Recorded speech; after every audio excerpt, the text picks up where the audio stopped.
વિસાવદરમાંથી એક મહત્વની ખબર આવી છે।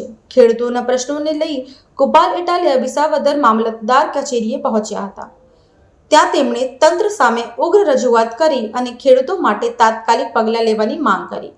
ઇટાલિયાએ કહ્યું કે ખેડૂતોને વળતર મળતું નથી, વીમાના પૈસા અટવાયેલા છે અને તંત્ર યોગ્ય રીતે કામ કરતું નથી। તેમણે ચેતવણી આપી કે જો ઝડપથી ઉકેલ નહીં આવે તો આંદોલન કરશું। આ મામલાને કારણે મામલતદાર કચેરીએ ભારે ભીડ લાગી અને પોલીસને પણ કડક બંદોબસ્ત ગોઠવાયો। હાલ તંત્ર અને ખેડૂતો વચ્ચે વાતચીત ચાલુ રહી છે અને લોકો હવે આશા રાખી રહ્યા છે કે ખેડૂતોના પ્રશ્નોની નિરાકરણ ઝડપથી આવશે। મામલતદાર છો કે નથી? હા, બરાબર। તો આ તાલુકામાં કઈ પણ પુરવઠાની વધઘટ થઈ હોય એનું નિયમન કોણ કરશે? બધું જ હાથ પોલીસ કે ધારો કે પોલીસ નો પ્રશ્ન હોય ને પોલીસ પાસે લઈ જાય એમ કે મામલતદાર માં જાઓ, મામલતદાર નો પ્રશ્ન મામલતદાર પાસે લાવી દઈએ એમ કે ટીડીઓ પાસે જાઓ। મતલબ બધા વિભાગે એવું નક્કી કરી લીધું છે કે હાથ ઊંચા કરી લેવાના, આ અમારા નું આવે।